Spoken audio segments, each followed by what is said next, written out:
All right, well, Brazil's benchmark Bovespa index is heading for its worst first quarter performance in 3 years, down 2.2% year to date. And so far this year, investors have pulled 2.4 billion reals from Latin America's biggest equity market. So is this the beginning of a worsening trend or an opportunity to buy? And to answer that, I bring in Alan Gandelman, CEO of ICAP Brasil.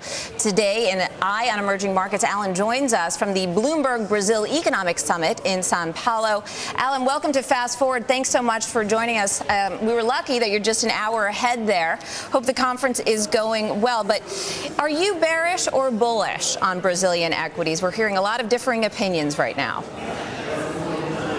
Well, I'm extremely bullish in Brazil. I think that the country has done phenomenal in the past years, have shown a lot of strength going through the dip of the global financial crisis throughout 2008.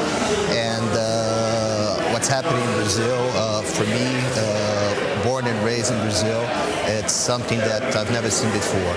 There is a big shift on the wealth, and we're seeing a lot of people that never consume anything before getting to the consumption market, which is extremely important for the economy.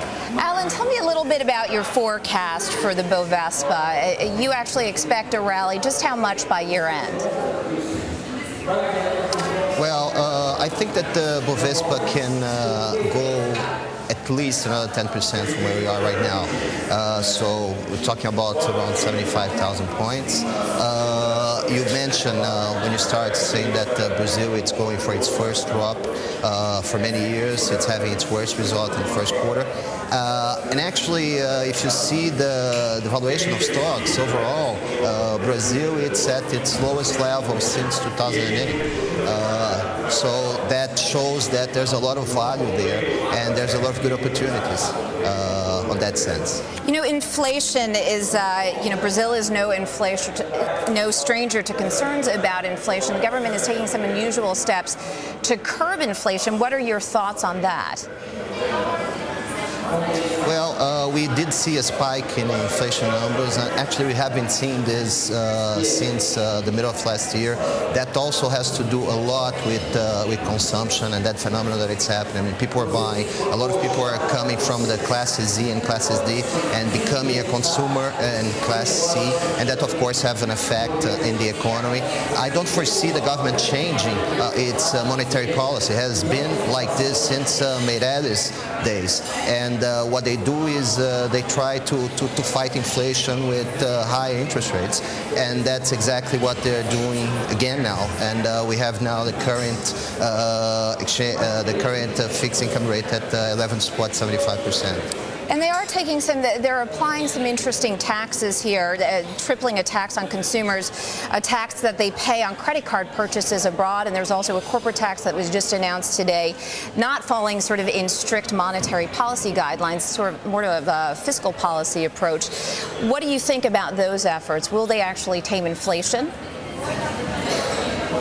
Well, again, I mean, we are seeing well, first of all, the U.S. dollar is, it's been weak everywhere in the world, and what Brazil is trying to do is to fight for not having a very strong real, which of course it's not good for exports. They have been trying different measures. Basically, their policy is to find where most of the foreign inflow is coming from, and they're trying to avert to some extent so that the real doesn't get stronger.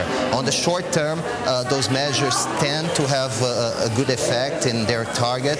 Medium term, so-so. Of course, long term, no. But the expectation is that at some point, the dollar is going to become stronger, and whatever measures that happen in order to help this, they basically are going to disappear, and it's going to be life as usual.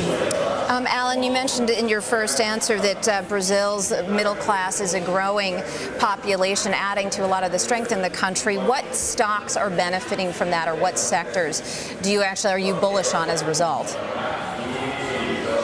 Well, for sure, the consumption sector is benefiting from that.